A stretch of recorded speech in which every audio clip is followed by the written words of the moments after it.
अस्सलाम वालेकुम, मैं हूं अलीना शिगरी। ज़ियारत में पुलिस चौकी पर फितना अल हिंदुस्तान और फितना अल खवारिज के मुश्तरका हमले में 2 SHO समेत 9 पुलिस एहलकार शहीद हो गए, जबकि कानून नाफिज करने वाले इदारों की जवाबी कार्रवाई में 15 दहशतगर्द हलाक हुए। वज़ीर आला बलूचिस्तान सरफराज बुख्ती साहब कहते हैं कि बलूचिस्तान के हालात मुश्किल ज़रूर हैं, लेकिन हौसला अफजा बात यह है कि अवाम और सिक्योरिटी फोर्सेस एक साथ मिलकर दहशतगर्दों के खिलाफ खड़ी हो गई है। मैं अगर कहूँ बलूचिस्तान के हालात ठीक हैं तो ये मुनासिब बात नहीं है। जो पॉजिटिव चीज़ है वो ये है कि लोग इस दहशतगर्दी पे लानत भेज रहे हैं, लोग इस दहशतगर्दी के खिलाफ इकट्ठे हो रहे हैं and we are bleeding together. The government is bleeding, security forces is bleeding and the people is bleeding. Pakistan Tehreek Insaf के सियासी बयानिए और अमली सियासत के दरमियान फासले तवील होते जा रहे हैं। बानी PTI इमरान खान हमेशा VIP कल्चर और सियासतदानों की मराहत के खिलाफ तहरीक चलाते रहे, लेकिन आज उनकी अपनी जमात खैबर पख्तूनख्वा में बिल्कुल उसके बरक्स काम करती दिखाई दे रही है। इमरान खान साहब के साथ मां से फैमिली के साथ मुलाकातें बंद, वकला कानूनी मामलात पर राय लेने पर दुश्वारी का सामना कर रहे हैं। मगर खैबर पख्तूनख्वा हुकूमत अरकान असम्बली, स्पीकर और दीगर पार्लिमानी ओहदेदारान के इख्तियारात, इस्तेहकाक और मराहत में इजाफे से मुताल्लिक कानून साजी में मसरूफ है। KP अरकान असम्बली की तनख्वाहें और अलाउंसेस एक्ट 2026 का नाम पढ़कर पहले तो यूं महसूस होता है कि जैसे शायद सिर्फ अरकान असम्बली की तनख्वाहों को रेगुलेट किया गया हो, लेकिन जब आप कानून के सफ़ात खोलते हैं तो तस्वीर कुछ और नजर आती है। ये ख्वाह का कानून नहीं बल्कि अरकान असम्बली के लिए माली मराहत का एक मुकम्मल कानूनी फ्रेमवर्क है। खैबर पख्तूनख्वा असम्बली के powers, immunities and privileges act 2026 के तहत अरकान असम्बली को गिरफ्तार करने से कबल स्पीकर की इजाज़त लाजमी होगी, जबकि बाज़ सूरतों में गिरफ्तार रुकन को असम्बली इजलास में शिरकत के लिए रिहा भी किया जा सकेगा। अरकान को कम अज कम B कैटेगरी सिक्योरिटी, ताहयात, सरकारी पासपोर्ट, VIP एयरपोर्ट लाउंजेस के इस्तेमाल, तमाम टोल टैक्सों से इस्तिस्ना, सरकारी रेस्ट हाउसेज में मुफ्त क़याम, जस्टिस ऑफ पीस के इख्तियारात, काले शीशों वाली गाड़ियां रखने और मजमूई तौर पर 8 असलहा लाइसेंस हासिल होंगे। असम्बली और उसकी कमेटियों को किसी भी शख्स, रिकॉर्ड या दस्तावेज तलब करने, अदम तामील पर वारंट जारी करने और असम्बली के इस्तेहकाक की खिलाफ वर्जी को जुर्म करार देने के इख्तियारात भी दिए गए हैं। खैबर पख्तूनख्वा के वज़ीर इत्तलात शफी जान साहब ने अरकान असम्बली को ब्लू पासपोर्ट जारी करने की तरदीद की और कहा कि अरकान और काबीना मेंबरान को पहले से मुकर्रर करदा कवायद और ज़वाबित के मुताबिक मराहत दी गई हैं। जाली पुलिस मुकाबले, गैर कानूनी कार्रवाइयाँ, जबरी गुमशुदगियाँ, 21 नहीं 120 कट्स और मावराए अदालत कत्ल। भारतीय पंजाब में इंसानी हुकूक के मारूफ कारकुन जसवंत सिंह खालड़ा की जिंदगी पर मबनी फिल्म सतलज पर रिलीज के महज 48 घंटों बाद पाबंदी लगा दी गई। फिल्म की बुनियाद जिस शख्सियत पर रखी गई वो खुद भारतीय रियासत के लिए एक तकलीफदेह सवाल है। भारतीय पुलिस की खुफिया एजेंसी CBI के रिकॉर्ड के मुताबिक जसवंत सिंह खालड़ा इंसानी हुकूक के कारकुन थे। वो 1984 से 1994 के दरमियान 3 शमशान घाटों में दफन या जलाई जाने वाली नामालूम लाशों का रिकॉर्ड मंजर आम पर लाए और ये साबित किया कि इन तमाम लोगों को जाली पुलिस मुकाबलों में मारा गया। इस कहानी का सबसे तल्ख पहलू यह है कि नामालूम लाशों का सुराग लगाने वाला ही एक दिन गायब हो गया। CBI रिपोर्ट साफ अल्फाज में कहती है कि मकामी पुलिस अफसरान ने उनके अगवा की साजिश तैयार की क्योंकि मावराए अदालत कत्ल के इंकशाफात पुलिस को नागवार गुजर रहे थे। CBI के मुताबिक 6 सितंबर 1995 को अमृतसर के कबीर पार्क में वाक़े उनके घर से जसवंत सिंह खालड़ा को अगवा किया गया। गैर कानूनी हिरासत में तशद्दुद के बाद उन्हें कत्ल करके लाश हरीके के करीब एक नहर में फेंक दी गई। इन आंकड़ों के हिसाब से पूरे पंजाब में इन लावारिस लाशों की संख्या लगभग 25,000 की होगी। इंसाफ दा, कानून दा, एक कौम दा मजाक बनाया गया है। Film critic circle of India के बानी रुकन और इंसाइक्लोपीडिया ऑफ हिंदी सिनेमा के एडिटोरियल बोर्ड के रुकन साइबल चैटर्जी साहब ने खुसूसी तौर पर हमारे प्रोग्राम के लिए सतलज पर तबसरा करते हुए कहा कि एक मिसाली दुनिया और जमहूरी माशरे में किसी फिल्म पर पाबंदी नहीं लगनी चाहिए, सिवाय उस सूरत में कि जब अमन व अमान मुतासर होने का हकीकी खदशा मौजूद हो। सतलज से ऐसा कोई खतरा लाहक नहीं। ये सिर्फ एक ऐसे पुरआशोब दौर की दास्तान बयान करती है जिसमें मावराए अदालत कत्ल, गिरफ्तारियां और हलाकतें हुई। तारीख पर मबनी ये फिल्म याद करवाती है कि जब रियासत और कानून नाफिज करने वाले इदारे इंसानी हुकूक की खिलाफ वर्जी करें और उन्हें जवाबदेही का खौफ ना हो तो क्या कुछ हो सकता है। गालिबन यही वजह है कि इस फिल्म को स्ट्रीमिंग प्लेटफॉर्म से हटा दिया गया और बज़ाहिर ये इकदाम सरकारी हलकों के दबाव के तहत किया गया।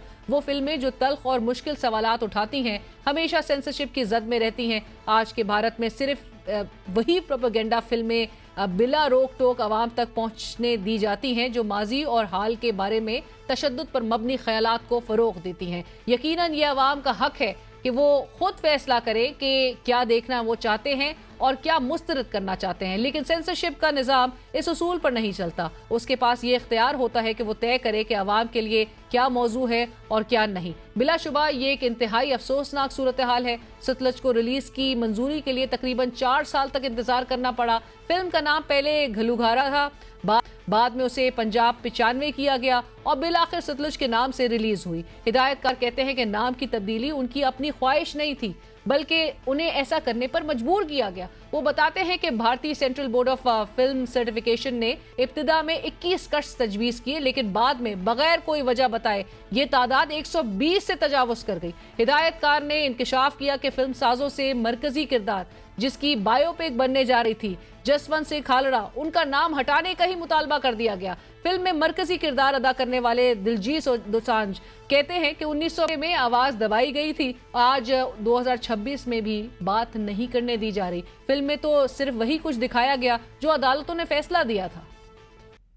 एक्सपेक्टेड सी है भाई, ਤਾਂ ਹੀ ਮੈਂ ਕੱਲ ਇਸ਼ਾਰਾ ਕੀਤਾ ਸੀ ਬਾਈ ਵੀ ਇਹ ਉੜ ਸਕਦੀ ਹੈ ਫਿਲਮ। ਜਿਨ੍ਹਾਂ ਦੀ ਆਵਾਜ਼ ਨੂੰ ਮਤਲਬ 1995 ਚ ਵੀ ਦਬਾਇਆ, ਅੱਜ ਅਸੀਂ 2026 ਚ ਅੱਜ ਵੀ ਤੁਸੀਂ ਯਾਰ ਗੱਲ ਨਹੀਂ ਉਹ ਕਰਨ ਦੇ ਰਹੇ ਜਿਹੜੀ ਆਲਰੇਡੀ ਜਿਹੜੀ ਕੋਰਟਾਂ ਨੇ ਡਿਸੀਜਨ ਦਿੱਤੇ ਹੋਏ ਆ ਉਹੀ ਗੱਲ ਕਰ ਰਹੇ ਆ, ਕੋਈ ਨਵੀਂ ਗੱਲ नहीं कर रही फिल्म। भारतीय पंजाब ने सतलुज पर पाबंदी का जवाब कुछ यूं दिया कि गली गली शहर शहर फिल्म की स्क्रीनिंग जारी है और अवाम सैकड़ों की तादाद में इकट्ठे होकर फिल्म देख रहे हैं। भारत खुद को दुनिया की सबसे बड़ी जमहूरियत कहता है, मगर जब भी भारतीय पंजाब की तारीख, सिखों के जख्मों या रियासती जबर के सवालात सामने आते हैं तो ये जमहूरियत अचानक खौफजदा हो जाती है। अलबत्ता भारतीय सियासतदानों के दावे देखे जाएं तो ऐसा मालूम होता है कि जैसे भारत जैसी मिसाली जमहूरियत किसी और मुल्क में है ही नहीं। भारत के डीएनए में लोकतंत्र है, लोकतंत्र हमारा स्पिरिट है, लोकतंत्र हमारी रगों में है, लोकतंत्र को हम जीते हैं। डेमोक्रेसी कैन डिलीवर और कास्ट, क्रीड, रिलीजन, जेंडर, किसी भी भेदभाव को वहां जगह नहीं होती है। भारत दुनिया का सबसे बड़ा लोकतंत्र है, मदर ऑफ डेमोक्रेसी है। हम भारत में कहते हैं सबका साथ सबका विकास। अगर ह्यूमन वैल्यूज नहीं है, ह्यूमैनिटी नहीं है, ह्यूमन राइट्स नहीं है, फिर तो वो डेमोक्रेसी है ही नहीं। मोदी जी के दावों और भारतीय जमहूरियत के झूठे बयानिए का फिल्म में पर्दा चाक किया गया। जसवंत सिंह की कैनेडियन पार्लियामेंट में की गई तकरीर पर फिल्माए गए सीन में वो कहते हैं कि हमें आतंकवादी या फिरका परस्त कहने वाले जिनको अमन का मसीहा और जमहूरियत का पैगंबर मानते हैं, पहले उनकी असलियत जान ले, फिर हमें बताए कि आतंकवादी कौन है, सत्यवादी कौन। लोग हमें अतवादी कहते हैं, फिरका परस्त कहते हैं। आज मैं उन सबको एक अपील करना चाहता, ऐ दुनिया वाਲਿਓ ਜਿਨ੍ਹਾਂ ਨੂੰ ਤੁਸੀਂ ਅਮਨ ਦੇ ਮਸੀਹਾ ਮੰਨਦੇ ਹੋ, ਜਮਹੂਰੀਅਤ ਦੇ ਪੈਗੰਬਰ ਮੰਨਦੇ ਹੋ, ਪਹਿਲਾਂ ਉਹਨਾਂ ਦੀ ਅਸਲੀਅਤ ਜਾਣ ਲਵੋ ਤੇ ਫਿਰ ਦੱਸੋ ਕਿ ਅਤਵਾਦੀ ਕੌਣ ਨੇ ਤੇ ਸਤਵਾਦੀ ਕੌਣ। फिल्म में जसवंत सिंह खालड़ा की अज़म की अक्कासी करते हुए दिखाया गया है कि एक मकाम पर वो पूरी तरह मायूस हो चुके होते हैं, लेकिन वो उम्मीद का दामन थामे हुए कहते हैं कि मैं अंधेरे को चैलेंज करता हूँ, अंधेरा चाहे कितना ही गहरा क्यों ना हो, मैं अपने पास से उजाला फैलाऊंगा। अंधेरे को चैलेंज करता हूँ, अंधेरा चाहे कितना भी गहरा क्यों ना हो, मैं अपने आसपास उजाला फैलाऊंगा। नामसाइब हालात में कत्ल हो जाने वाले मारूफ गुलकार सिद्धू मूसेवाला ने भारतीय पंजाब के साथ सरकार की ज्यादतियों का जिक्र करते हुए कहा था कि जब हम हुकूक की बात करते हैं तो हमें आतंकवादी कहा जाता है, लेकिन जब हम मुल्क के लिए जान देते हैं तो उस वक्त तो हमें देशभक्त नहीं कहा जाता। ਇਹ ਗੱਲ ਹੈ ਨਾ ਜੀ, 84 ਤੋਂ ਲੈ ਕੇ ਸਾਨੂੰ ਅੱਤਵਾਦੀਆਂ ਵਾਲਾ ਟੈਗ ਨਹੀਂ ਲਾਇਆ ਗਿਆ ਸਾਡੇ ਸਿਰ ਤੇ। ਸੋ ਗੱਲ ਇਹ ਹੈ ਵੀ ਅੱਤਵਾਦੀ ਬਣਾਉਣ ਵਾਲਾ ਕੌਣ ਹੈ? ਜਦੋਂ ਅਸੀਂ ਆਪਦੇ ਹੱਕਾਂ ਲਈ ਕੁਝ ਬੋਲਦੇ ਆ ਉਹ ਤਾਂ ਸਾਨੂੰ ਅੱਤਵਾਦੀ ਕਹਿ ਦਿੱਤਾ ਜਾਂਦਾ, ਤੇ ਜਦੋਂ ਅਸੀਂ ਦੇਸ਼ ਲਈ ਸ਼ਹੀਦ ਹੁੰਦੇ ਉਹ ਸਾਨੂੰ ਕੋਈ ਦੇਸ਼ ਭਗਤ ਤਾਂ ਕਹਿੰਦਾ नहीं। हमें प्रोग्राम में ज्वाइन कर रहे हैं जनाब गुरपतवंत सिंह बन्नू जी, जो कि खालिस्तान मूवमेंट के रहनुमा हैं। बहुत शुक्रिया, सत श्री अकाल जी। भैन ਤੁਹਾਨੂੰ ਵੀ ਤੇ ਪੂਰੇ ਪਾਕਿस्तान ਦੇ आवाम सरकार ਤੇ फौज ਨੂੰ वाहिगुरु जी का खालसा वाहिगुरु जी की फतेह जी। और हमारे साथ प्रोग्राम में मौजूद हैं फवाद चौधरी साहब, साबिक वफाकी वजीर, सीनियर सियासतदान हैं। फवाद साहब अस्सलाम वालेकुम, बहुत शुक्रिया आपका भी प्रोग्राम में ज्वाइन करने के लिए। और आपकी चूंकि जो स्टेटमेंट्स होती हैं, आपका जो गुफ्तगू होती है, वो भारत में बहुत ज़्यादा एक रिएक्शन ट्रिगर कर देती है। और आपने सतलुज मूवी के इस बैन को लेके भी आपने जो गुफ्तगू की, आपने जो इस मूवी को देखने की ख्वाहिश का इजहार किया, मैं उस पर भी आऊँगी। लेकिन गुफ्तगू का आगाज़ गुरपतवंत सिंह जी आपसे ये ज़रूर बताइएगा कि जसवंत सिंह जी पर मबनी ये मूवी, ये फिल्म बनाई गई, जिस तरह मैंने मेंशन किया 120 एडिट्स के साथ ये जब रिलीज होती है, रिलीज के 48 घंटे बाद इसको बैन कर दिया जाता है भारत में। बैन करना हमें क्या बता रहा है और इस मूवी में आखिर ऐसा क्या था आपके ख्याल में? देखो, ਜਿਹੜੀ ਪਹਿਲੇ ਇਸ ਦਾ ਨਾਮ ਇਹਨਾਂ ਨੇ ਪੰਜਾਬ 1995 ਰੱਖਿਆ ਸੀ, ਫਿਰ ਸਤਲੁਜ ਰੱਖਿਆ। ਇਹਨਾਂ ਨੇ ਉਸ ਦੇ ਵਿੱਚ ਜਿਹੜੇ ਐਡਿਟਸ ਮੰਗੇ ਆ ਉਹ ਉਹਨਾਂ ਨੇ ਕੀਤੇ ਕਿ ਨਹੀਂ ਕੀਤੇ ਉਹ ਕਿਸੇ ਨੂੰ ਨਹੀਂ ਪਤਾ, ਪਰ ਉਹਨਾਂ ਨੇ ਸਰਟੀਫਿਕੇਸ਼ਨ ਹਿੰਦੁਸਤਾਨ ਨੇ ਨਹੀਂ ਸੀ ਦਿੱਤਾ। ਤੇ ਜਿਹੜਾ ਮਸਲਾ ਹੈ ਇਸ ਮੂਵੀ ਦਾ, ਉਹ ਪੂਰੇ ਦਾ ਪੂਰਾ ਤੁਹਾਨੂੰ ਸਮਝਣਾ ਪੈਣਾ ਸਿਆਸੀ ਤੇ ਰਾਜਨੀਤਿਕ ਹੈ।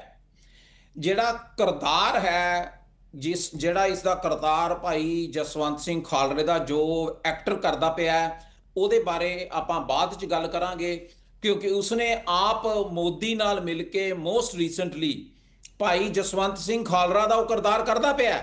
ਉਸਨੂੰ ਪਤਾ ਹੈ ਕਿ ਇਸ ਹਿੰਦੁਸਤਾਨ ਦੀ ਸਰਕਾਰ ਨੇ ਪੰਜਾਬ ਦੇ ਵਿੱਚ ਤੇ ਇੱਕ ਪੁਲਿਸ ਡਿਸਟ੍ਰਿਕਟ ਦੇ ਵਿੱਚ ਕਿਵੇਂ 2000 ਤੋਂ ਵੱਧ ਇੱਕ ਛੋਟੇ ਜਿਹੇ ਡਿਸਟ੍ਰਿਕਟਸ ਦੇ ਵਿੱਚ, ਜਿਹੜਾ ਕਿ ਸਾਡਾ ਆਪ ਦਾ ਡਿਸਟ੍ਰਿਕਟ ਆ, ਉਹ ਮੇਰੀ ਅੱਖਾਂ ਸਾਹਮਣੇ ਕਿਵੇਂ ਉੱਥੇ ਪੁਲਿਸ ਆਉਂਦੀ ਸੀ, ਆਰਮੀ ਆਉਂਦੀ ਸੀ, ਕਿਵੇਂ ਨਿਹੱਥੇ ਜਿਹੜੇ ਨੌਜਵਾਨ ਉਹਨਾਂ ਨੂੰ ਚੁੱਕ ਕੇ ਲਿਜਾਂਦੇ ਸੀ ਤੇ ਅਣਪਛਾਤੇ ਕਹਿ ਕੇ ਮਾਰ ਕੇ ਤੇ ਉਹਨਾਂ ਦਾ ਸੰਸਕਾਰ ਕਰਦੀ ਸੀ। ਇਹ ਕਰੈਕਟਰ ਉਸਨੇ ਨਿਭਾਇਆ, ਪਰ ਮੋਦੀ ਕੋਲ ਬੈਠ ਕੇ ਤੁਹਾਨੂੰ ਇਹ ਸਮਝਣਾ ਜ਼ਰੂਰੀ ਹੈ, ਮੋਦੀ ਕੋਲ ਬੈਠ ਕੇ ਕਹਿ ਰਿਹਾ ਜੀ ਮੇਰਾ ਭਾਰਤ ਮਹਾਨ ਹੈ।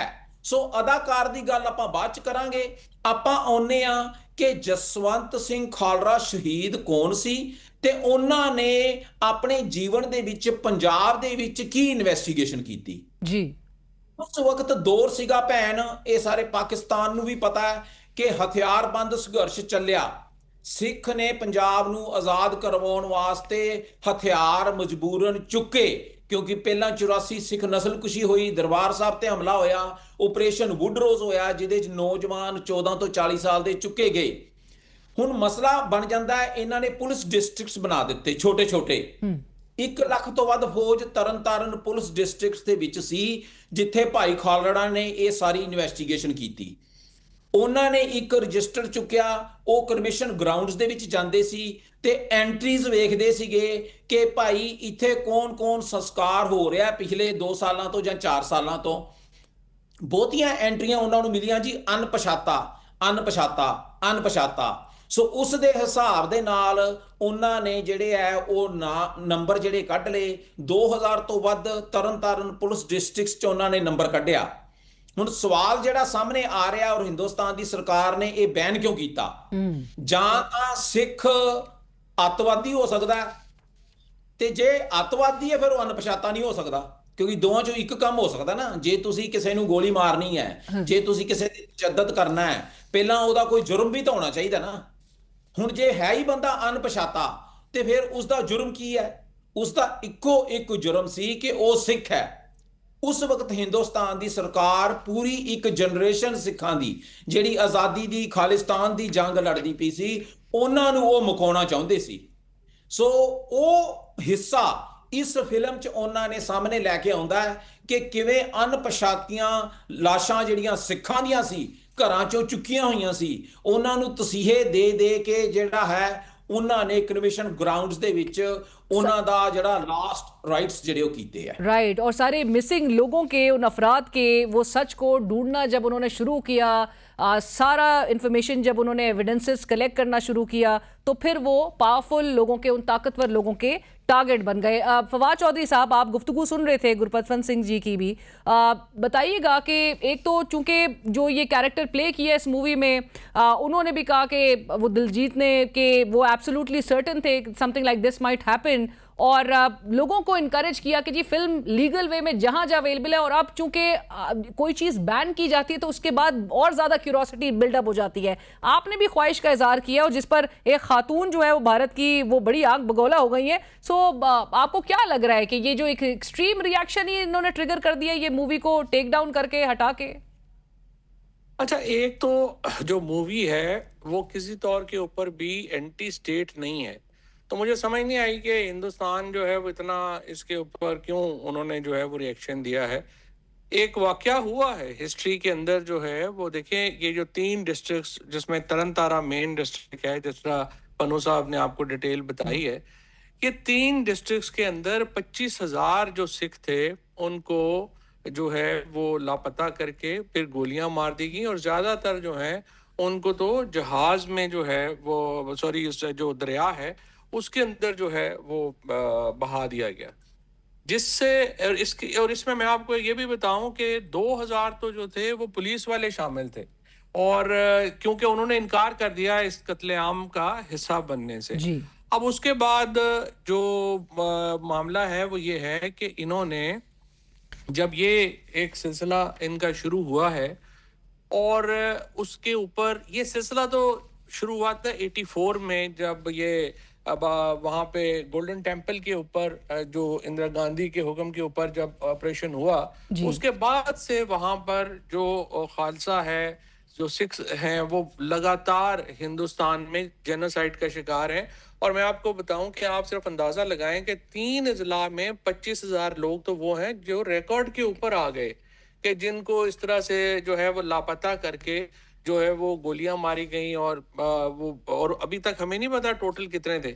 यानी अगर आप अंदाजा लगाएं तो ये मैसेकर उतना ही बड़ा है जितना इजराइल ने वहां पे फलस्तीन में जो मैसेकर किया है, ये तकरीबन उसके बराबर बराबर है।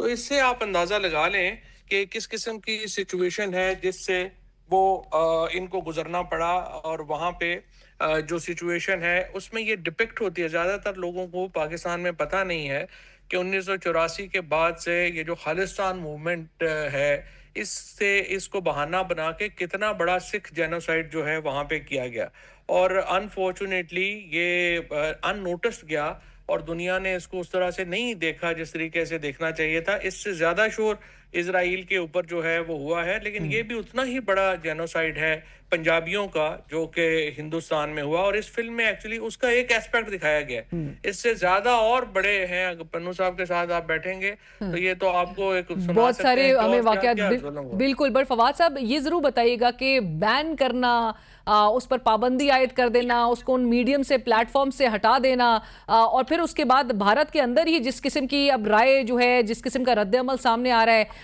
क्या ये इस पूरे जो हिस्टोरिकल फैक्ट्स हैं इनको दबा सकता है क्या?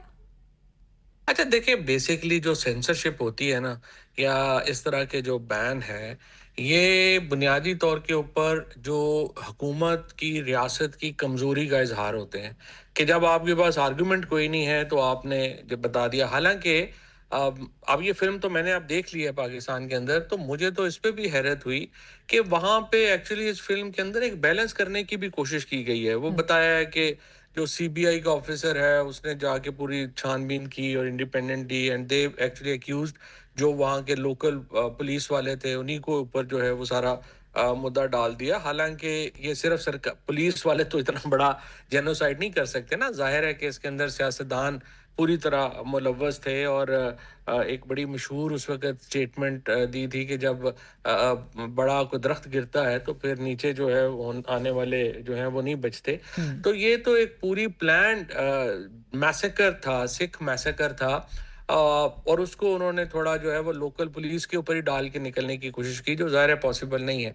लेकिन चूंकि हिंदुस्तान की हुकूमत के पास जो ये सवाल जो इस फिल्म में उठे हैं उनका जवाब नहीं है, तो उसकी वजह से उसको बैन किया गया। अब बैन के बाद हुआ ये है कि वो शायद हमें तो पता ही ना चलता, क्योंकि हमारे यहाँ हिंदुस्तान की फिल्में आती नहीं है, लेकिन वो चूंकि चल गया और फिर मैंने कह दिया, तो अब तो पाकिस्तान के अंदर ही आप देख रही हैं कि इतनी बड़ी डिस्कशन है, आप प्रोग्राम कर रही हैं, और लोग प्रोग्राम कर रहे हैं, तो इट शोज कि बैन का कोई फायदा जो है उस तरह से होता नहीं है, it's a bad strategy. Right. और पन्नू साहब, आप जरूर बताइएगा कि सिख कम्युनिटी का ओवरऑल इस पर क्या राय है?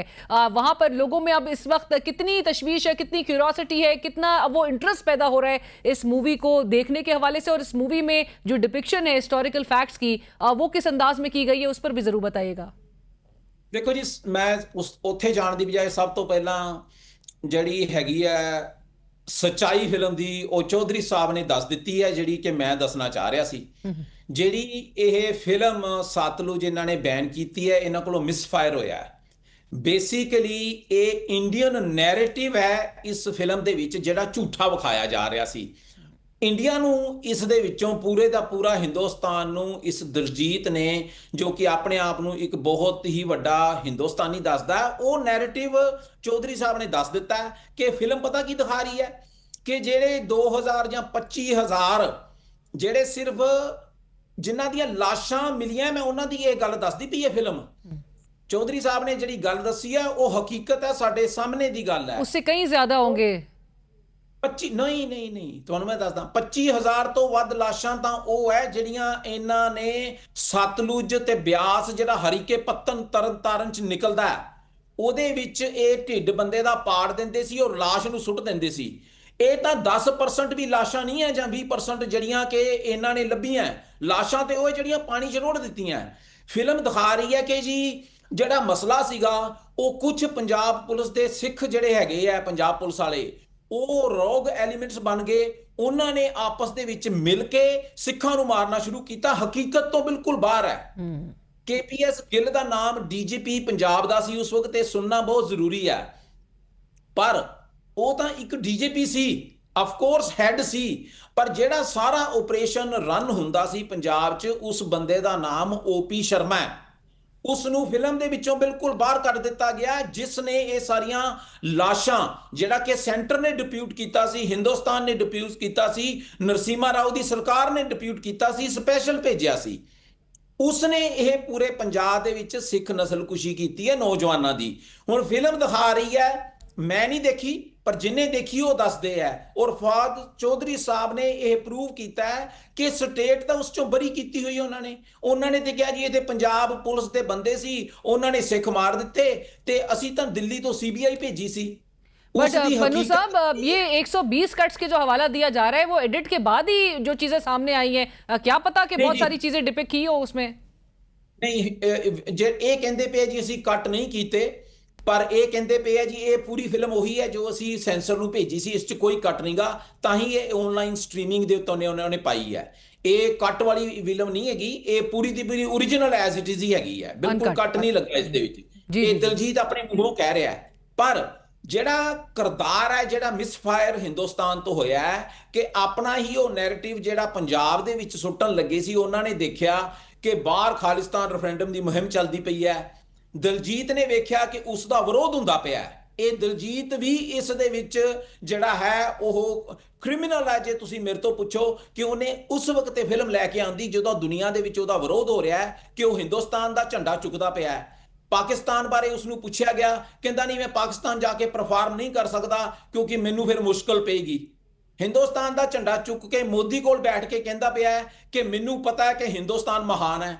ਬਈ ਫਿਰ ਹਿੰਦੁਸਤਾਨ ਮਹਾਨ ਹੈ ਤੇ ਤੂੰ ਫਿਲਮ ਕਿਉਂ ਕੀਤੀ ਜਿਹਦੇ ਵਿੱਚ ਇਸ ਦਾ ਮਤਲਬ ਹੈ ਉਹ ਪੂਰਾ ਨੈਰੇਟਿਵ ਚੇਂਜ ਕਰਨਾ ਚਾਹ ਰਹੇ ਸੀ। ਇਹ ਸਮਝਣਾ ਜ਼ਰੂਰੀ ਹੈ। ਪਰ ਗੁਰੂ ਦੀ ਬਖਸ਼ਿਸ਼ ਦੇ ਨਾਲ ਮਿਸਫਾਇਰ ਇਹ ਹੋਇਆ ਕਿ ਉਹਨਾਂ ਨੇ ਉਹ ਵੀ ਬੰਦ ਕਰ ਦਿੱਤੀ।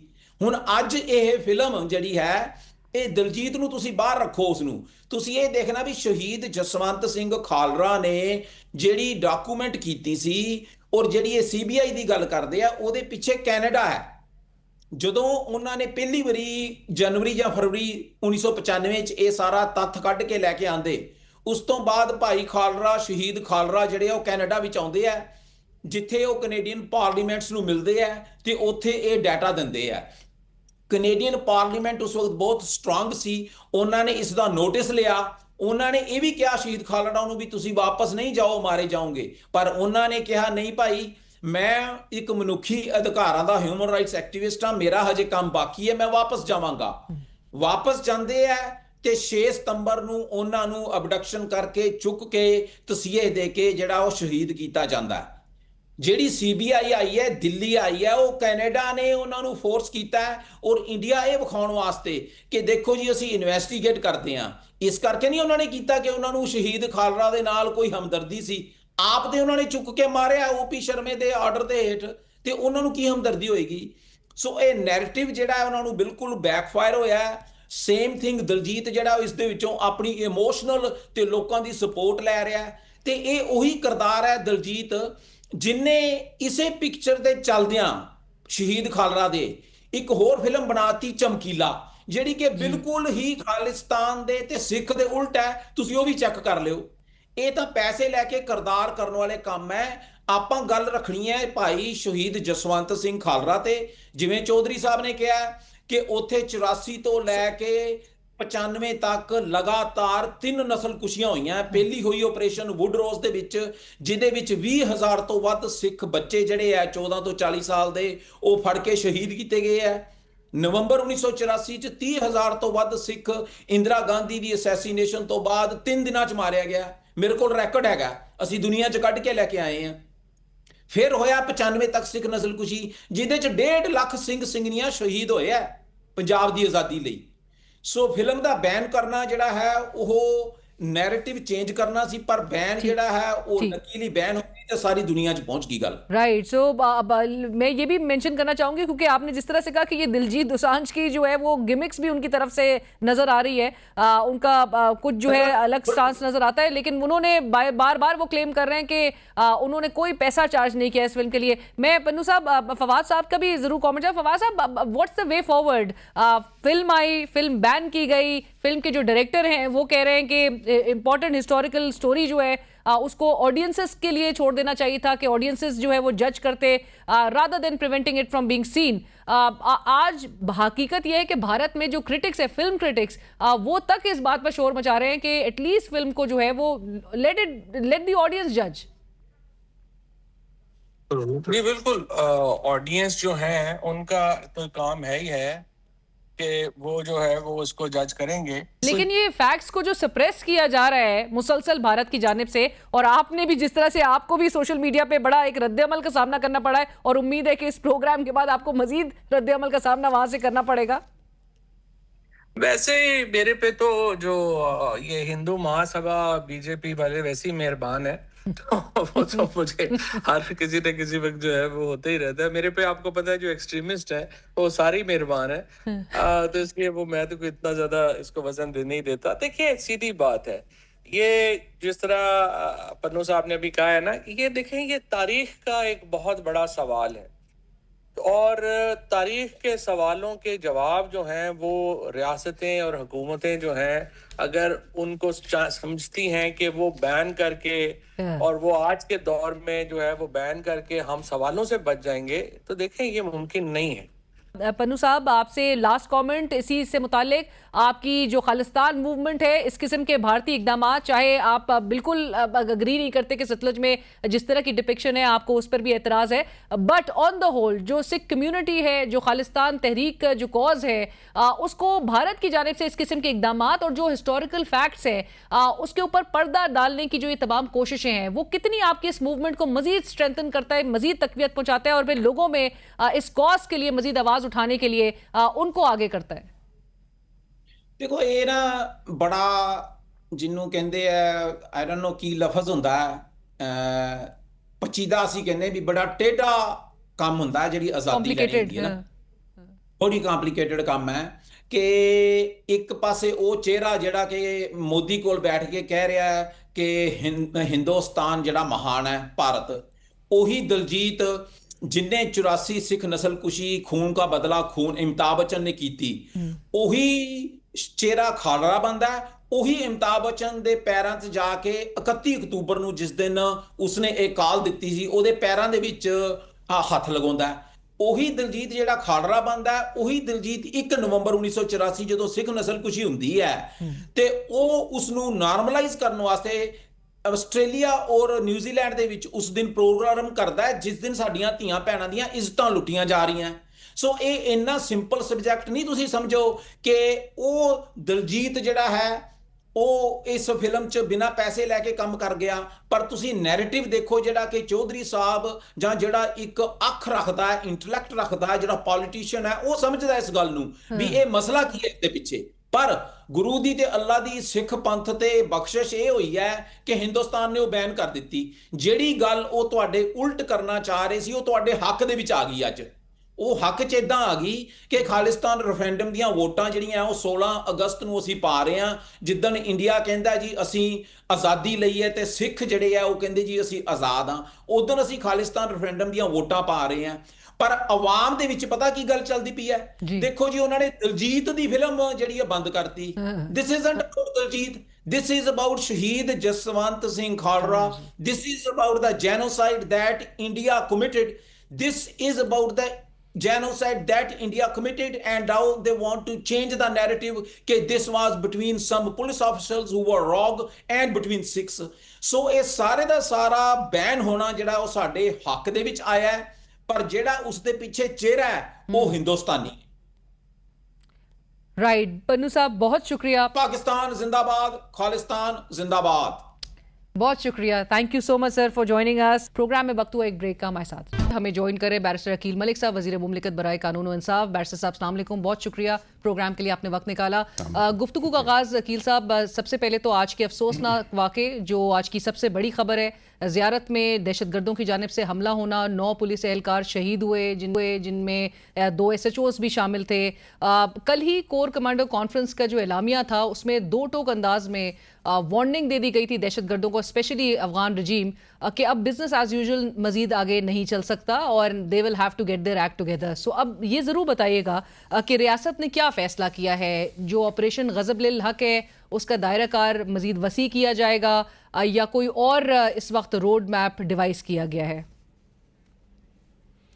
बिस्मिल्लाहिर्रहमानिर्रहीम, बहुत बहुत शुक्रिया अलीना साहिबा। बहुत ही अफसोसनाक वाक़या है और दिलखराश वाक़या है ज़ियारत में जो वाक़या पेश आया, और ये फितनतुल हिंदुस्तान और फितनतुल ख़वारिज उनकी जो आपस में एक नेक्सस है इस हवाले से कि हम नुकसान पहुँचाएँ पाकिस्तान को, और खुदा न खास्ता वो जो है अपने नापाक अज़ाइम में जो है आइसोलेटेड इंसिडेंट्स 1-2 ऐसे हैं जो भी हालिया हुए जिसमें हुआ। लेकिन ये BLA का जो फ्रंट इस्तेमाल करके BLA और BLF के उन्होंने ये तमाम तर मामला ये अनफोल्ड हुआ है और इसकी अभी भी तहकीकात जारी हैं।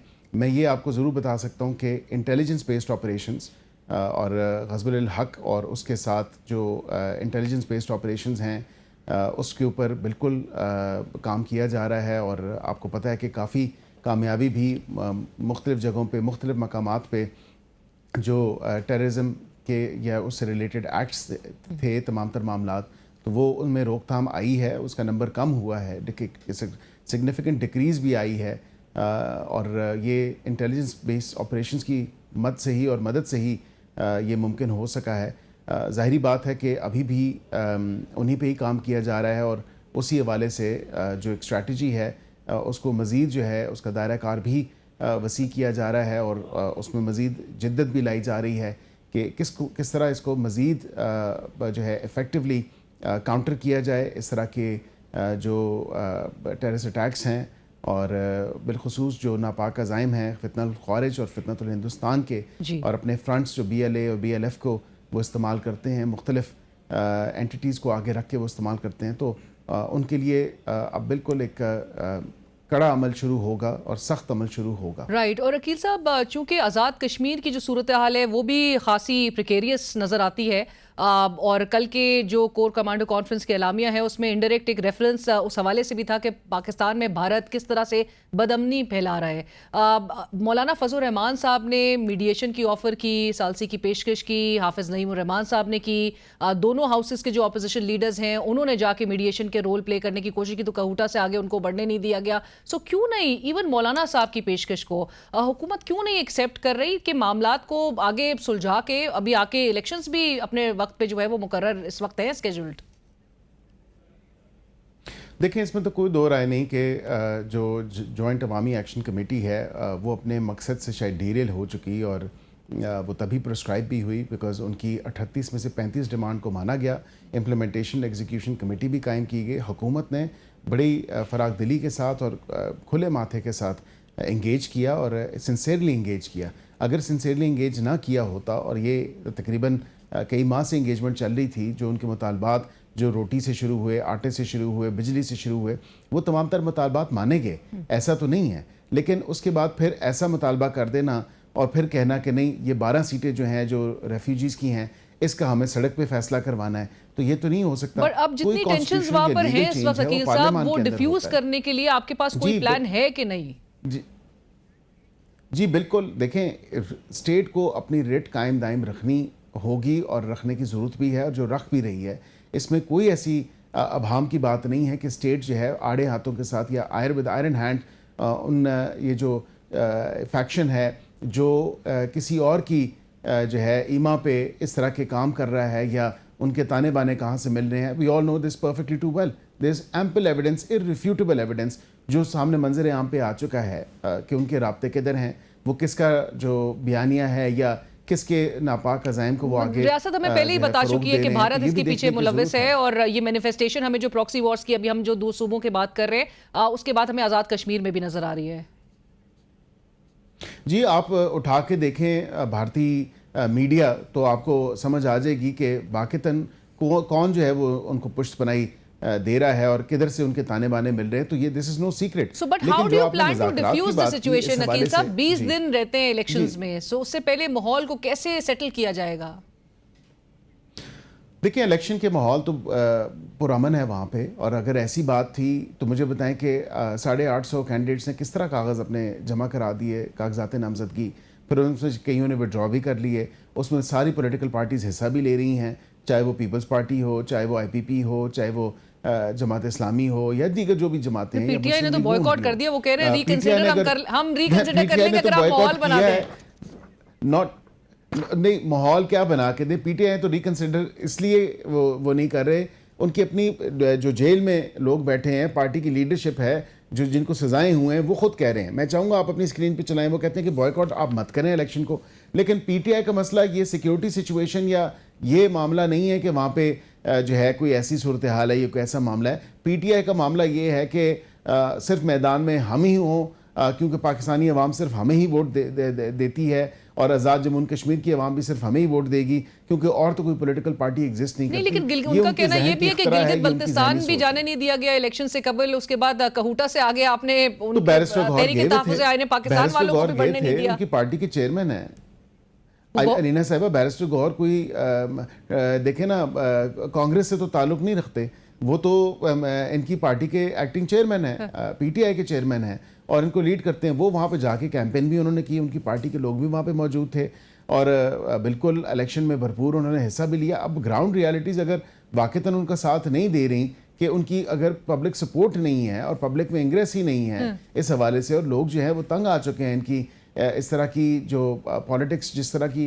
पॉलिटिक्स वो फ़रोग देते हैं या अपनाते हैं, तो लोगों को तो ये नहीं चाहिए। लोगों को जलाओ घराओ नहीं चाहिए, लोगों को एहतजाज पर एहतजाज नहीं चाहिए, लोगों को सुकून चाहिए, लोगों को तरक्की चाहिए, लोगों को खुशहाली चाहिए। आपने वो सुकून दे दिया लोगों को, क्योंकि एहतजाज तो अब वो ऑपोजिशन का एहतजाज 2024 के बाद उन्होंने वो एहतजाज भी नहीं कर सके।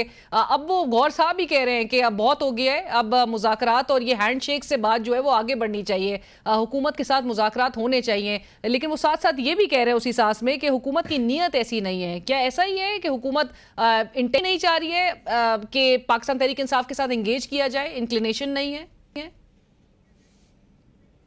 नहीं, ऐसी बात नहीं है, ये भी बहुत गलत तासुर कायम किया जा रहा है। देखें 1 साल पहले भी मुज़ाकरात की पेशकश की गई और मुतअद्दिद बार मुतअद्दिद मौक़ों पे वज़ीर आज़म की तरफ से, हम सब की तरफ से हमने कहा बैठें, सिंसियरली बैठें और बैठ के मुज़ाकरात से सियासी बैठक में सियासी मसाइल का हल तलाश करें। लेकिन उन्होंने आप खुद, मैं मुझे at the cost of repetition मुझे रिपीट करने की ज़रूरत नहीं है, उन्होंने कहा इनके पास क्या इख्तियार है, इनके साथ बैठें, ये तो बैठने के लायक ही नहीं है, इनके साथ बैठें जो कुछ कह नहीं सकते, जो कुछ कर नहीं सकते। आज ये वही पीटीआई की दस्तयाब की आदत है जो कहती है नहीं हम बैठने के लिए तैयार हैं। तो बैठने के लिए तैयार हैं तो कम से कम उसके लिए सिंसियरिटी भी तो शो करें। ऐसे तो नहीं हो सकता कि एक हाथ हुकूमत आगे करे या वज़ीर आज़म आगे हाथ करे हाथ मिलाने के लिए, तो हाथ मिलाने के लिए तो आप हाथ आगे करें, लेकिन बैठे ना। ताली 2 हाथ से बजती है, इट टेक्स 2 टू टैंगो, और मैं ये कई दफ़ा कह चुका हूँ। वरना तो एक हाथ से क्या होता है, या एक हाथ से जो है आप सलाम कर सकते हैं या चपेड़ लग सकती है, और तो कुछ भी नहीं हो सकता। मतलब एक हाथ से ताली बज सकती है ना, तो दूसरे हाथ, 2 हाथ चाहिए, दूसरे हाथ से, एक हाथ से क्या करेंगे आप? हवा में हिलाते रहेंगे एक हाथ, तो दूसरा हाथ आएगा तो फिर बात बनेगी, और दूसरा हाथ मेरे ख्याल से अब आने के लिए तैयार है। लेकिन उसके लिए वो कहते हैं माहौल बनाएं। माहौल कैसे हम बनाएं? मैंने पहले बता दिया कि मेहरबानी करें आप हुकूमत की संजीदगी को अगर मलूज़े खातिर रखें। अगर आप चाहते हैं कि हुकूमत ब्लफ भी कर रही है तो हुकूमत के ब्लफ को कॉल आउट कर लें। आप क्यों नहीं जाते स्पीकर के पास? स्पीकर ने खुद ऑफर किया कि मेरे good offices, you know, this premises of the parliament they available, why don't you actually go to the speaker and just say. और कुछ कहने की जरूरत नहीं, सिर्फ ये कहने की जरूरत है हुकूमत ने हमें कई दफ़ा ऑफर की, हमने संजीदगी से सोचा, हमें हुकूमत की बातचीत की ऑफर मंजूर है, हम बैठने के लिए तैयार हैं। रखें स्पीकर साहब, तारीख और जो वक्त है या जगह है वो आप तय करें, बुलाएं हुकूमत को, हुकूमत की मुज़ाकराती टीम को बैठने के लिए तैयार हैं। ऐसा क्यों नहीं किया जा सकता? न्यूट्रल वेन्यू की तलाश में है। न्यूट्रल वेन्यू वो कहते हैं कि ऑफर उनको कर दिया जाए। न्यूट्रल वेन्यू के लिए तो फिर मेरे ख्याल से बर्गन स्टॉक चले जाएं हम लोग, यही कहा जा सकता है। मतलब ये तो कोई बात ना हुई, राइट? देखिए ना, मतलब ये न्यूट्रल वेन्यू, पार्लियामेंट से न्यूट्रल और क्या होगा? राइट, लेकिन वो साथ साथ एक कॉन्फिडेंस बिल्डिंग मेजर के तौर पे वो एक्सपेक्ट करते हैं, and not just confidence building measure but कि जेल मैनुअल पे, प्रिजन रूल्स पर इतलाक करते हुए उन अदालती अहकामात पे।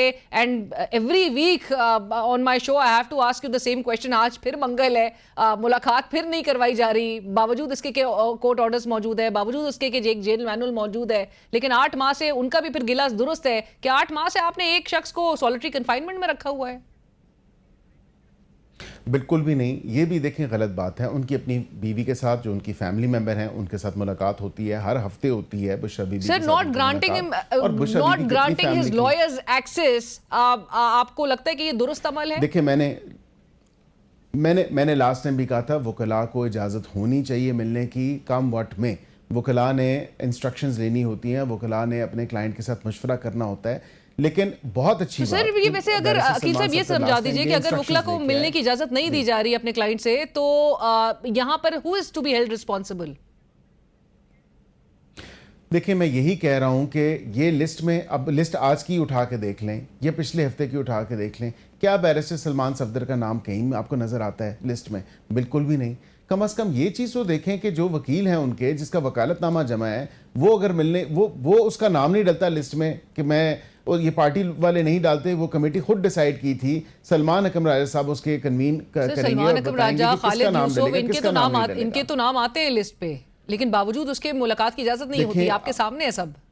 अब यही मैं यही आपसे गुजारिश कर रहा हूँ कि इनको ये चाहिए कि वकला की जो लिस्ट है, वकला की जो मीटिंग है, बाकी XYZ लोग मत डालें, जो जिसके वकालतनामे जमा हैं वो लोग डालें ताकि मुलाकात करें। हाई कोर्ट में भी यही बात की कि मुलाकात हो, और वहाँ पे हाई कोर्ट ने फिर देखे ना, वहाँ पे अंडरटेकिंग दी गई कि हमारे ऑर्डर की वायलेशन नहीं की जाएगी, और उनके ऑर्डर की एक नहीं मुतअद्दिद बार जो है धज्जियाँ उड़ाई गई। और यहाँ पे फिर कहा जाता है कि नहीं, हाई कोर्ट का ऑर्डर है कि हमें मुलाकात करने दी जाए। हाई कोर्ट का ही ऑर्डर है कि आप अडयाला के बाहर इस तरह की सूरत हाल नहीं कायम करेंगे और प्रेस कॉन्फ्रेंसेस नहीं करेंगे, अडयाला के बाहर प्रेस टॉक नहीं करेंगे। वहाँ पे अंडरटेकिंग तो सलमान अकरम राजा साहब ने दी। और ये आप पूछ सकते हैं, सलमान अकरम राजा साहब इमरान खान साहब के वकील है, नाम उनका लिस्ट पे आता है, उसके बावजूद भी वो मुलाकात नहीं कर सकते हैं। बट मूविंग फॉरवर्ड, मैं आपकी बात बिल्कुल सामने आ गई अकील साहब। अब हुकूमत भी बज़ाहिर तो इन इक़दामात से ऐसा लगता है कि बेबस है कि मुलाकात जो है वो टीवी टॉक शोज में इंश्योर कर दी जाती है कि जी करवा दी जाएगी, लेकिन उसके बाद भी एक शोर मचने या एक वहाँ पर अदियाला के बाहर जो है धरना देने के लिए उनको पुश किया जाता है, कि जिसके बाद एक एम्बैरेसिंग ज़्यादा गवर्नमेंट के पार्ट पे ये चीज़ें लगती हैं कि गवर्नमेंट से शायद फिर परहैप्स ये सब कंट्रोल नहीं हो पा रहा। नहीं, देखिए, ऐसी बात नहीं है। हम तो हमेशा ये कहते हैं कंट्रोल तो बिल्कुल, देखें ना, वहाँ पे लॉ एंड ऑर्डर की या सिक्योरिटी सिचुएशन अगर जब बना दी जाती है उसको तो हुकूमत कंट्रोल करती है। लेकिन उसके बावजूद कि आप इस तरह थ्रेट करें कि हम अडयाला की दरवाजे जो हैं वो तोड़ देंगे, हम दीवारें फलांग देंगे और खान साहब को बाहर निकाल लेंगे, ये भी तो देखें ना, ये थ्रेटनिंग भी जो है रिमार्क्स नहीं होने चाहिए, ये थ्रेटनिंग बिहेवियर नहीं होना चाहिए।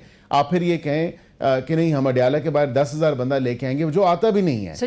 लेकिन फिर भी देखें, वहाँ पे लोगों की ज़िंदगी महाल आपने कर दी, वहाँ पे लोगों की ज़िंदगी जीरन कर दी, जो वहाँ पे गोरखपुर के लोग हैं, जो वहाँ पे रहते हैं, जो अडयाला के ऊपर काम वैसे सर कारोबार करते हैं, मुलाकात जिनका फैसिलिटेट रोड कर के दी जाए गुजर एवरी वीक, बसर तो है। ये इतना गेमा गेमी या इनको अपना एक नैरेटिव बनाने का मौका ना मिले। अकील साहब मुझे ये जरूर बताइएगा, लाहौर वाकये के हवाले से मैं ब्रीफली आपका चाहूंगी कमेंट। सबके सामने ये वाकया डिटेल सबके सामने आई, प्रेस कॉन्फ्रेंसेस भी हुई।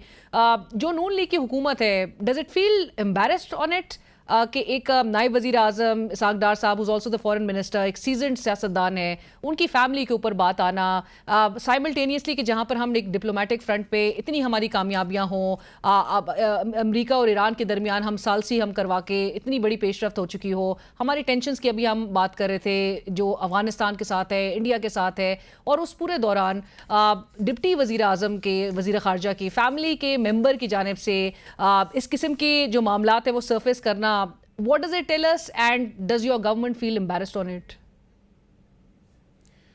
देखें, सबसे पहली तो बात मैं आपको वाज़ेह तौर पे बताऊं, it could happen to anybody and does not mean कि किसी का क्या ओहदा है, किसी का क्या मनसब है, कोई किस पार्टी से ताल्लुक़ रखता है या कोई किस पोजीशन पे है, ये किसी के साथ भी हो सकता है। And that too I mean of course if it's your extended family, अगर आपकी एक्सटेंडेड फैमिली में कोई करता है तो उसकी रिस्पॉन्सिबिलिटी आप किस तरह अपने शोल्डर्स पे बेयर कर सकते हैं, पहली बात।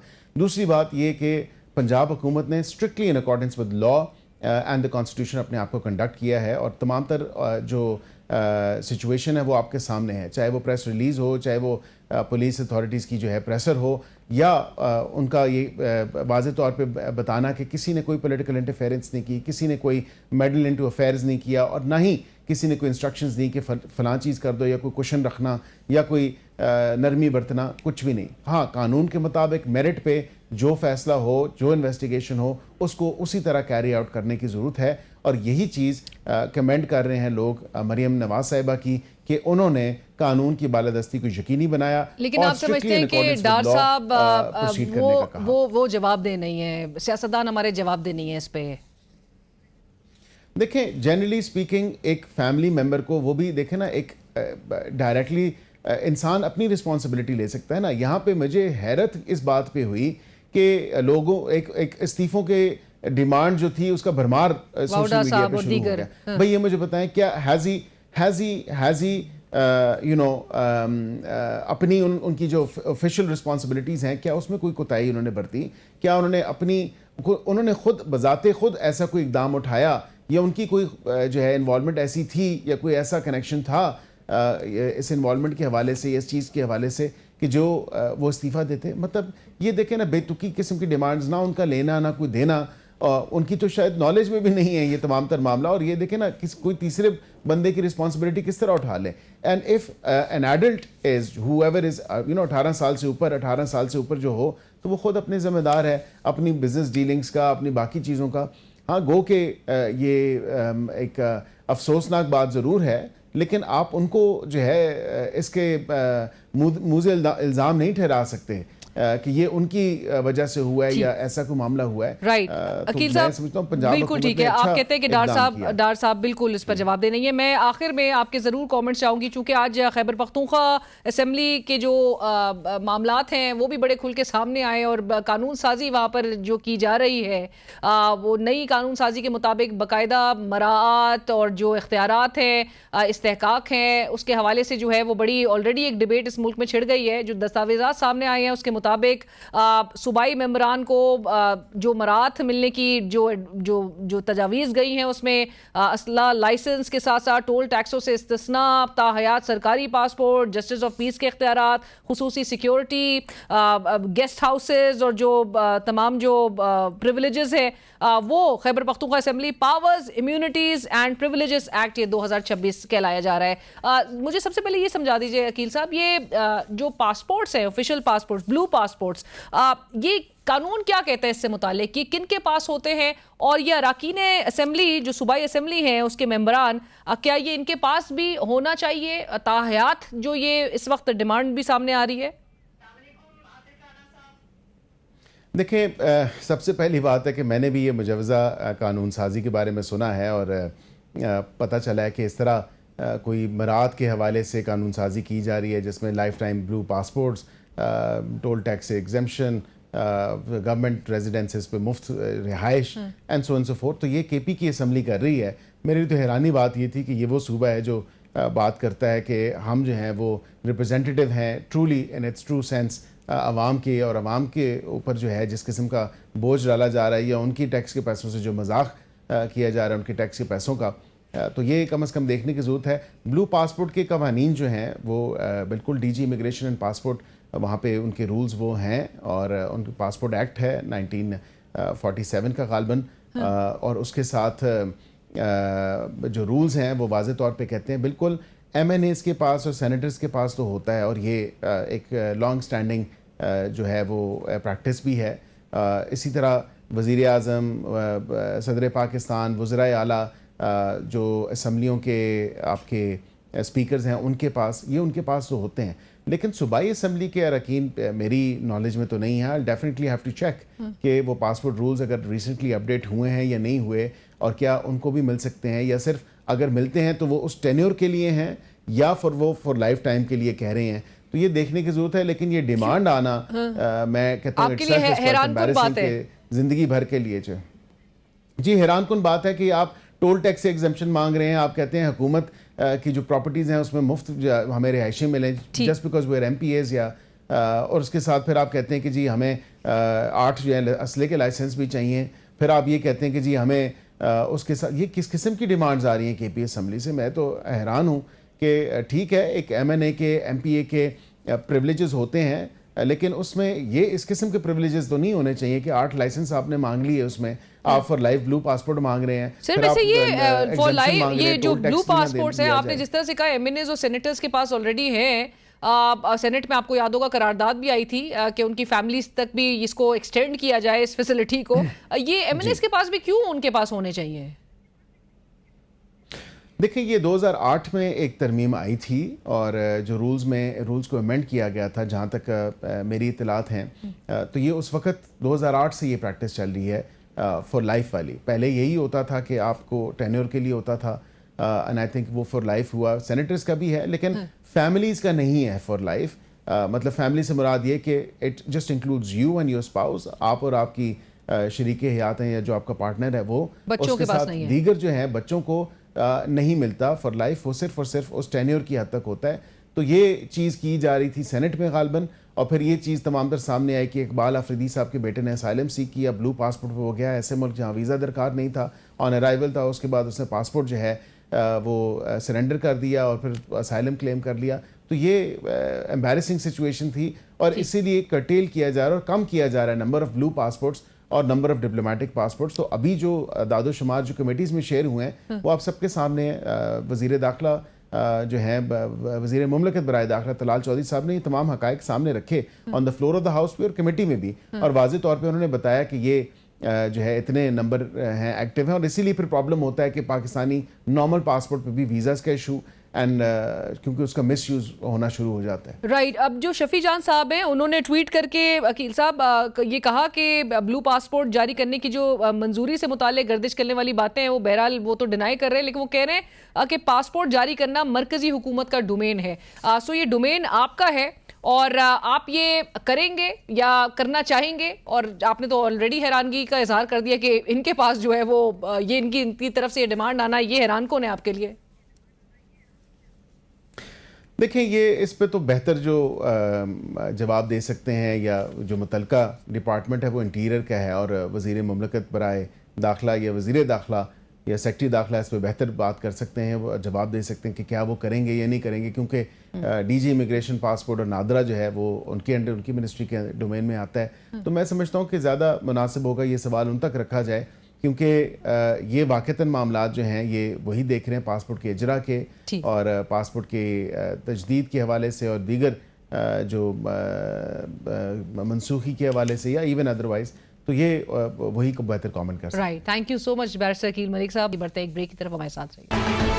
प्रोग्राम में इस वक्त में ज्वाइन कर रहे हैं सेनेट में पाकिस्तान तहरीक इंसाफ के पार्लिमानी लीडर बैरिस्टर अली ज़फ़र साहब। सेनेटर साहब अस्सलाम वालेकुम, बहुत शुक्रिया प्रोग्राम में ज्वाइन करने के लिए। सेनेटर साहब, गुफ्तगू का आगाज़ इस हवाले से कि जो खैबर पख्तूनख्वा में कानून साजी हुई है और जो दस्तावेज सामने आई हैं उस कानून साजी से मुतालिक, उसमें बहुत कुछ डिटेल्स अब मंजर आम पर आ चुकी हैं, मरात, इख्तियारात, इस्तेहकाक के हवाले से, और कुछ बताया जा रहा है कि 1988 के कानून में भी जिस तरह से टोल टैक्स से इस्तिस्ना, मुफ्त रिहाइश तमाम जो है वो ऑलरेडी मौजूद है, और 2026 के भी इस कानून में जो है वो इसको मेंशन किया गया है। लेकिन सबसे पहले तो ये बता दीजिए कि क्या कोई असेंबली इस तरह की जो इम्तियाजी कानून साजी है वो कर सकती है कि जिसमें टोल टैक्स देने से इस्तिस्ना मिल जाए, अगरचे अगर पहले से भी मौजूद है, लेकिन केपी असेंबली क्योंकि पाकिस्तान तहरीक इंसाफ का एक बयानिया है, इमरान खान साहब की एक स्ट्रगल की बात की जाती है, उनकी सियासी जद्दोजहद की बात की जाती है, सो उसको देखते हुए क्या पैगाम दिया जा रहा है इस हालिया लेजिस्लेशन के थ्रू? देखें, आज ही मुझे मालूम हुआ इस लेजिस्लेशन का। पहले तो जब इंकशाफ हुआ तो शायद समझ नहीं आ रही थी कि क्या कानून है भी कि नहीं। बाद में जब नोटिफिकेशन देखी, मुझे लोगों ने भेजी और कुछ उसमें देखा तो समझ आई कि ये पास हो गया है कानून।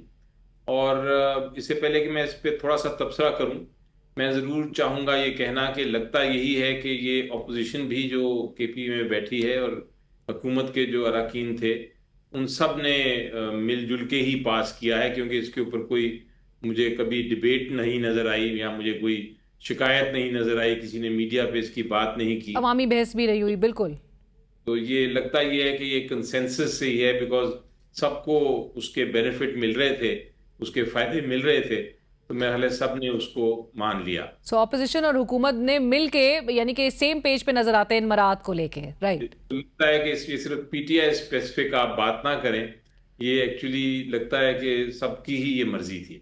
अब दूसरी बात यह है कि जो मुझे इस कानून में जो प्रॉब्लम्स नजर आ रहे हैं, एक तो बहुत बड़ा प्रॉब्लम ये है कि यहाँ बात की गई है ब्लू पासपोर्ट की। जी, ताहयात सरकारी पासपोर्ट जो है वो एक्चुअली पासपोर्ट्स का मामला ये फेडरल हुकूमत का मामला होता है और ये पार्लियामेंट ही कर सकता है, यानी सेनेट और नेशनल असेंबली। इसके ऊपर कानून साजी जो है वो प्रोविंशियल असेंबली नहीं कर सकती। तो एक तो कानून में कुछ ऐसी चीजें नजर आ रही हैं मुझे जो आइन के खिलाफ हैं और वो आनी नहीं चाहिए थी सामने।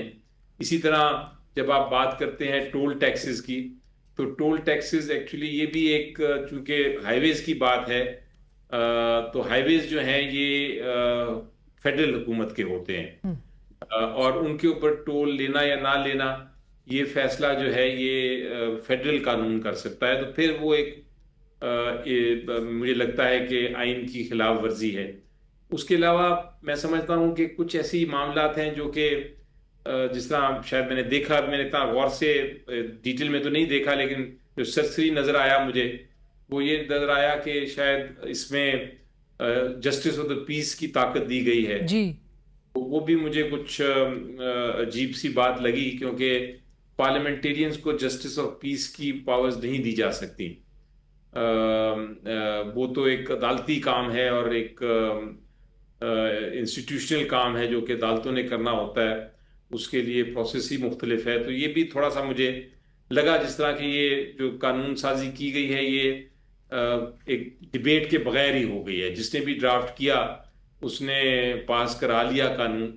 तो काफ़ी सी चीज़ें हैं जिस पे मुझे लगता है कि हमारे ऑनरेबल जो असेंबली मेंबर्स हैं उनको इसके ऊपर नजरसानी करनी चाहिए। बिल्कुल। और अली ज़फ़र साहब, खुसूसी सिक्योरिटी भी हासिल होगी, सरकारी रेस्ट हाउसेस में मुफ्त क़याम भी होगा, स्पीकर की पेशगी इजाज़त के बगैर गिरफ्तारी को जुर्म करार देने जैसी दफात भी इसमें शामिल हैं। सो आप इन इक़दामात को और इन दफात को आप बिल्कुल सपोर्ट नहीं करते?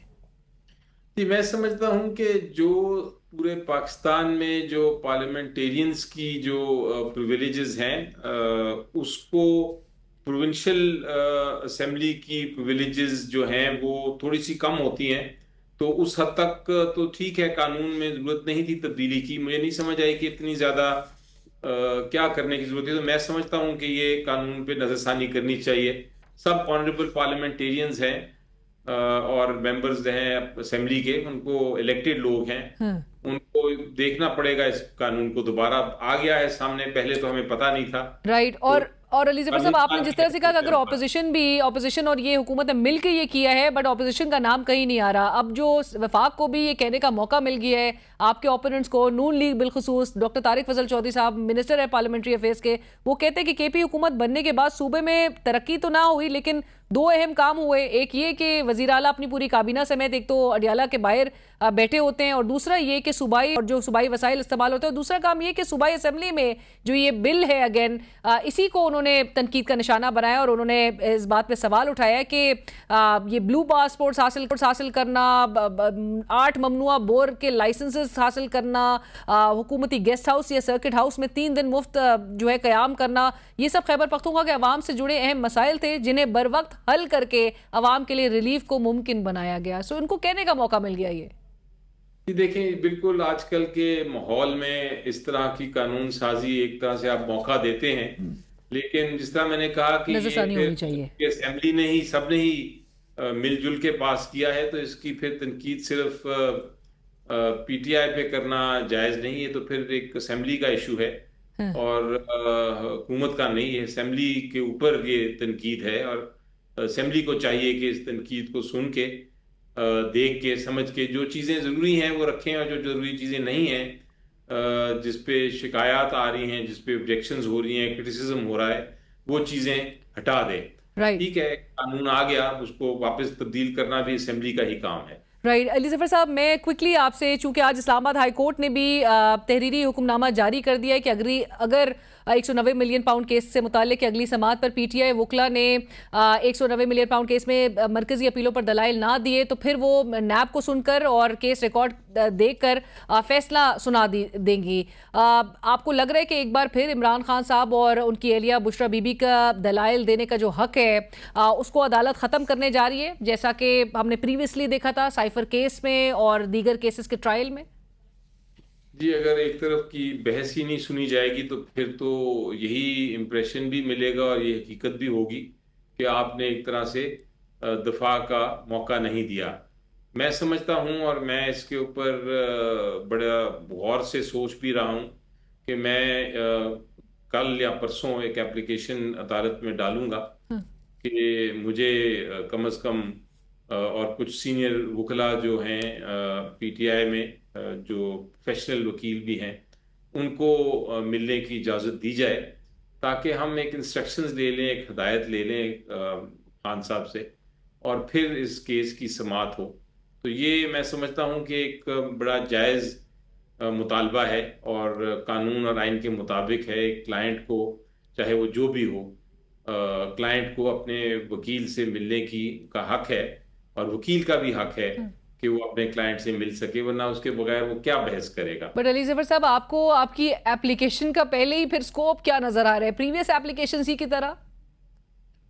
जी देखें, ये तो बदकिस्मती से ये नज़र आता है आपको कि इस तरह की एप्लीकेशंस जो हैं, और मैं बहुत सारी एप्लीकेशंस और पिटिशंस का जिक्र कर सकता हूँ जो अभी, जिन पे या तो कोई ऑर्डर फरमाया नहीं गया या वो उसी तरह पड़ी हैं पेंडिंग। वो उनकी फाइलें जो हैं उनके ऊपर मिट्टी भी अब पड़ गई है बहुत सारी, लेकिन वो अदालत तक नहीं पहुंच सकी फाइलें। तो ये एप्लीकेशन देना मेरा हक है। उसका रिजल्ट क्या होता है वो फिर तारीख ही जज करेगी। और आप बतौर वकील पीटीआई और इमरान खान साहब के वकला को क्या मशवरा देंगे, उनके वकील को क्या मशवरा देंगे कि अब उन्हें अगली समात पर 190 मिलियन पाउंड केस के हवाले से दलाइल देना चाहिए या मजीद वक्त जो है वो मांगना चाहिए? देखिए, हमें वक्त तो ज़रूर मांगना चाहिए, लेकिन जो क्या स्ट्रेटजी है ये हमने डिस्कस की है, हमारी मीटिंग्स हुई हैं, और कुछ वो चूँकि कॉन्फिडेंशियल नेचर की स्ट्रेटजीज़ हैं, तो मैं उसके डिटेल तो आपको नहीं बता सकता, लेकिन मैं समझता हूँ कि वक्त का तकाजा भी ये है कि हमें टाइम दिया जाए, और इंसाफ का तकाजा भी ये है कि हमें वक्त दिया जाए कि हम खान साहब से मिल के फिर एक सॉलिड किस्म की डिफेंस पेश कर सकें। राइट। और अली ज़फ़र साहब, आखिरी सवाल, चूंकि आज़ाद कश्मीर के इलेक्शंस अपने वक्त पर ही मुतवक्के भी है, पाकिस्तान तहरीक इंसाफ का फैसला है कि इलेक्शंस को बॉयकॉट किया जाएगा। आप चूंकि बारहा ये बात कहते हैं कि मैदान खाली नहीं छोड़ना चाहिए, चाहे वो कमिटी से निकल जाना हो, दीगर मामलात हो, तमाम प्लेटफॉर्म्स पर पार्टिसिपेशन भरपूर होनी चाहिए, आपको इस फैसले पर एतराज़ था?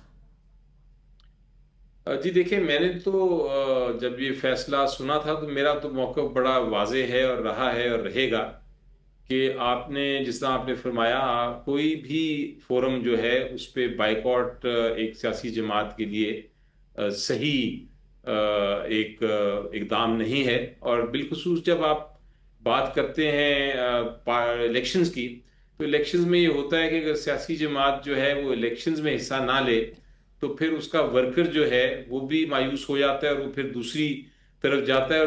आपका जो पॉपुलेशन है, जो पब्लिक है, उसको फिर आप एक ऑप्शन ही नहीं देते। उसका जो ऑप्शन है कि वो आपको वोट कर सके, आप वही उसे छीन लेते हैं। तो ये तो पूरी जूरिस्प्रूडेंस में कोई शक नहीं है कि आप बाइकॉट इलेक्शन का पॉलिटिकल पार्टी को नहीं करना चाहिए। वरना आप देखें, तहरीके इस्तिकलाल, आपको याद है एक पार्टी बड़ी उठी थी और बड़ी मशहूर हुई थी, और उन्होंने जब बाइकॉट्स करना शुरू किए तो उसके बाद वो ख़त्म हो गई। और इसी तरह जब बेनज़ीर भुट्टो थी पार्टी की अपनी चेयरपर्सन, और उन्होंने जब बाइकॉट किया तो उसके बाद हमेशा उन्होंने अपनी किताब में भी शायद लिखा है कि मेरी सबसे बड़ी गलती थी कि मैंने इलेक्शंस बाइकॉट किए। तो ये पॉलिटिकल पार्टी के लिए बाइकॉट करना दुरुस्त बात नहीं होती। बहरहाल जो कमेटी थी जिसने फैसला किया, उन्होंने अपने रीजंस भी दिए हैं। और आप समझते हैं कि इस पे नजरसानी होनी चाहिए, रिव्यू करना चाहिए डिसीजन को? अब तो मेरा ख्याल है शायद देर हो गई है। अब तो नॉमिनेशंस भी चले गए हैं, तो अब कैंडिडेट्स भी अपने फाइनलाइज हो चुके हुए हैं, तो अब तो हम कैंडिडेट शायद उतार भी ना सकें मैदान में। राइट। सो आपके ख्याल में पाकिस्तान तहरीक इंसाफ और उसकी सियासत को इससे नुकसान पहुंचेगा? ये देखें, किसी भी पॉलिटिकल पार्टी को नुकसान पहुंचता है और पहुंचेगा अगर आप बाइकॉट करें। बट बहरहाल उसकी एक वजह ये हो सकती है जो मुझे नज़र आती है बाइकॉट करने की, वो ये थी कि आज़ाद जम्मू एंड कश्मीर में एक तरह से बहुत टेंशन है और माहौल ऐसा है कि इस वक्त शायद इलेक्शन कराना दुरुस्त नहीं है। तो हो सकता है कि हमारा कमेटी का ये फैसला हो कि कुछ देर अगर इलेक्शन बाद में होता तो फिर वो पार्टिसिपेट करते, लेकिन इस किस्म के माहौल में पार्टिसिपेट करना दुरुस्त नहीं।